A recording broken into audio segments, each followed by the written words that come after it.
Hello friends, आज की इस वीडियो में हम अरब स्प्रिंग के बारे में बात करने जा रहे हैं। फ्रेंड्स, अरब देशों में लंबे समय से जो तानाशाह शासन चला आ रहा था उसको हटाकर लोकतंत्र की स्थापना करने के लिए जो विरोध प्रदर्शन अरब देशों में हुए उसी को अरब स्प्रिंग यानी कि अरब स्प्रिंग कहा जाता है। फ्रेंड्स, इमेज में दिखाए गए इन सभी देशों में बहुत ही ज़्यादा विरोध प्रदर्शन हुए थे लोकतंत्र की स्थापना करने के लिए। 2011 में कई तानाशाहों को हटाने के लिए अग्रणी अरब देशों में सरकार विरोधी प्रदर्शनों की एक लंबी श्रृंखला शुरू हुई। 2010 के अंत में ट्यूनीशिया में शुरू हुए लोकतंत्र के लिए आंदोलन ने मिस्र, लीबिया, बहरीन, सीरिया और यमन जैसे देशों में शासन विरोधी संघर्ष और सशस्त्र विद्रोह की एक लंबी श्रृंखला को शुरू किया और मध्य पूर्व में विरोध प्रदर्शनों की इन श्रृंखलाओं को ही अरब स्प्रिंग कहा जाता है। तो फ्रेंड्स, अरब स्प्रिंग का मतलब आपको समझ में आ गया होगा। अरब देशों में लोकतंत्र की स्थापना के लिए और नागरिक अधिकारों की मांग करते हुए लोगों ने जो विरोध प्रदर्शन किए उसी को अरब स्प्रिंग कहा जाता है। फ्रेंड्स, अरब स्प्रिंग की शुरुआत उत्तरी अफ्रीका के एक छोटे से देश ट्यूनीशिया से होती है, जहां पर 1987 से जीन एल अबीदीन बैन राष्ट्रपति के रूप में शासन कर रहे थे। ये वहां के तानाशाही थे। तो एक तानाशाही शासन में ट्यूनीशिया में बहुत ही ज़्यादा भ्रष्टाचार बढ़ गया था, भुखमरी जैसी समस्या पैदा हो गई थी, महंगाई बढ़ रही थी और सबसे बड़ी समस्या कि बेरोजगारी बहुत ज़्यादा बढ़ चुकी थी। लोगों में जो असंतोष होता है वो बहुत ही ज़्यादा अपनी सरकार के लिए बढ़ गया था। लोगों के पास अधिकार नहीं थे, फ्रीडम ऑफ स्पीच का अधिकार नहीं था, लोग सरकार के विरुद्ध कुछ भी बोलने से डरते थे। तो ऐसा जो माहौल था वो बना हुआ था ट्यूनीशिया में। इसी बीच यहाँ पर एक इम्पॉर्टेंट व्यक्ति की बात करने जा रहे हैं जिनका नाम था मोहम्मद बुआजाइजी। बुआजाइजी एक युवा थे जो कि अपनी बहनों को पढ़ाने के लिए और अपने परिवार को संभालने के लिए बचपन से ही काम में लग गए थे। वैसे तो ये कई सारे काम किया करते थे। वैसे मुख्य रूप से इनका काम था कि ये फल वगैरह बेचा करते थे। तो जहाँ पर ये अपना स्टॉल लगाते थे, एक दिन वहाँ पर किसी और ने अपना स्टॉल लगाया होता है। तो ये ऑफिशियल्स से यानी कि जो अधिकारी होते हैं उनसे कहते हैं कि देखो मेरी जगह पर किसी और ने स्टॉल लगाया है। तो जो अधिकारी होते हैं वो इनका सारा सामान जब्त कर लेते हैं और इनको वहाँ पर स्टॉल नहीं लगाने देते हैं। मोहम्मद बुआजाइजी के पास दो ही ऑप्शन थे ऐसे में, या तो वो उन अधिकारियों को रिश्वत दें या तो वहाँ से वो चले जाएं। मोहम्मद बुआजाइजी ने अधिकारियों से बहुत ही रिक्वेस्ट की, उनके हाथ पैर जोड़े, बट अधिकारियों का इस पर बिल्कुल हल्का सा भी असर नहीं पड़ा। इससे बुआजाइजी बहुत ही निराश हो गए। पूरी एक भीड़ भी इकट्ठा हो गई थी जब ये सारी घटना हो रही थी, बट इससे बुआजाइजी बहुत ही निराश हो गए और निराश होकर उन्होंने दिसंबर 2010 में आत्मदाह कर लिया, मतलब खुद को आग लगा ली। जब बुआजाइजी की आत्मदाह की घटना ट्यूनीशिया में फैली तो इससे ट्यूनीशिया में विरोध प्रदर्शन शुरू हो गए। लोगों में सरकार के खिलाफ पहले से बहुत ही ज़्यादा असंतोष बना था। बुआजाइजी की इस घटना से उन्होंने अब प्रत्यक्ष रूप से विरोध प्रदर्शन करने शुरू कर दिए।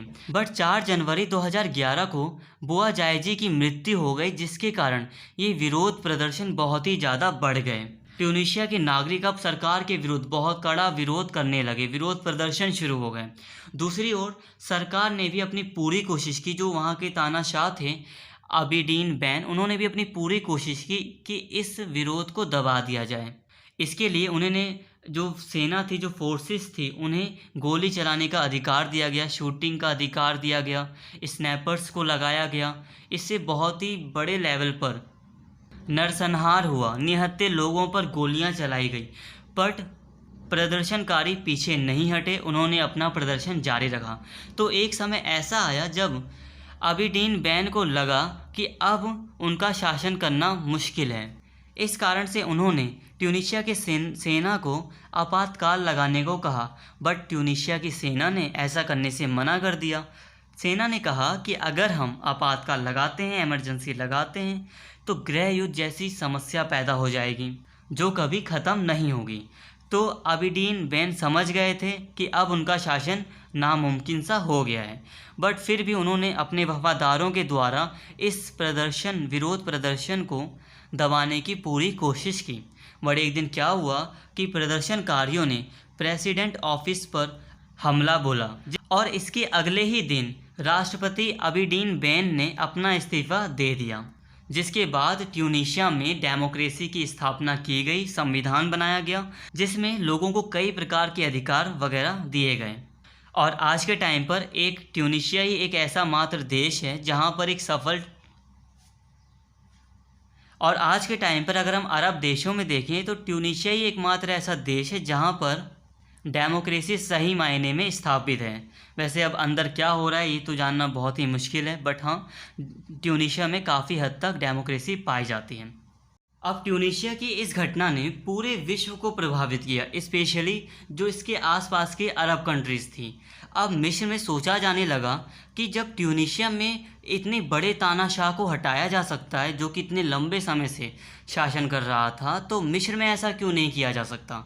तो इस कारण से मिस्र के लोगों ने भी विरोध प्रदर्शन करने शुरू कर दिए और मिस्र की सरकार ने विरोध प्रदर्शनों को दबाने की काफ़ी कोशिश की, बट कोई लाभ नहीं हुआ। ऐसे में मिस्र की सेना ने सरकार को ही हटा दिया और कहा कि हम लाएंगे डेमोक्रेसी। तो मिस्र में इस प्रकार डेमोक्रेसी लाई गई। बट तो सही मायने में देखा जाए तो मिस्र में डेमोक्रेसी तो दिखाई देती है, बट डेमोक्रेसी के पीछे छुपी है मिस्र की सेना जो कि शासन चलाती है। जैसे कि पाकिस्तान में हम देखते हैं कि वहाँ की सेना का बहुत ही ज़्यादा इंटरफेयर रहता है देश की पॉलिटिक्स में, उसी तरह मिस्र में भी ऐसा ही है। इसके अलावा अब ट्यूनीशिया की तरह और देशों ने भी अपने यहाँ तानाशाह को हटाने की कोशिश की, जिसके कारण यहाँ पर और भी बुरे हालात पैदा हो गए, स्पेशली लीबिया, यमन और सीरिया और कुछ अन्य देशों की अगर हम बात करें तो लीबिया, यमन और सीरिया, इन तीनों ही देशों में गृह युद्ध जैसी समस्या पैदा हो गई जो कि आज और भी विकराल रूप ले चुकी है। समय समय पर इनमें कई सारे गुट बन चुके हैं, कई सारे समूह बन चुके हैं जो एक दूसरे पर हमला करते रहते हैं। देश में किसकी सरकार चल रही है, देश का मुख्य आदमी कौन है, इसका कुछ सही नहीं पता चलता। हर समय अशांति बनी रहती है, गृह युद्ध होता रहता है। तो फ्रेंड्स, यहाँ हमें एक बात समझ आती है कि जहाँ अरब स्प्रिंग ट्यूनीशिया जैसे देश के लिए फ़ायदेमंद रहा, वहीं काफ़ी हद तक अरब स्प्रिंग असफल रहा। मिस्र में नाम मात्र की डेमोक्रेसी आई, लीबिया, यमन, सीरिया इत्यादि देशों में गृह युद्ध जैसी समस्या पैदा हो गई जो कि आज और भी विकराल रूप ले चुकी है। यहाँ के लोग माइग्रेशन के लिए विवश हैं और गरीबी की हालत में जीने को भी विवश हैं। इसके अलावा फ्रेंड्स, अगर हम सऊदी अरब की बात करें तो वहाँ पर ऐसा कोई क्रांति करने की कोशिश नहीं की गई। इसका कारण ये था कि सऊदी अरब को ये समझ में आ गया था कि हमारी जनता भी हमारे खिलाफ विरोध कर सकती है, प्रदर्शन कर सकती है। इसलिए उन्होंने धीरे धीरे सुधार वगैरह करने शुरू कर दिए, आर्थिक स्थिति को लोगों की मजबूत करना शुरू किया, कई छूट दी गई, लोगों को सब्सिडी दी गई, इत्यादि चीज़ें दी गई। इसके साथ ही फ्रेंड्स, अगर हम बात करें तो आज भी हमें अरब स्प्रिंग 2.0 इन अरब देशों में देखने को मिल जाता है। अल्जीरिया और सूडान की अगर हम बात करें तो 2019 से यहाँ की जनता के द्वारा अपनी सरकार के विरोध में बहुत ही ज़्यादा विरोध प्रदर्शन देखने को मिल रहे हैं।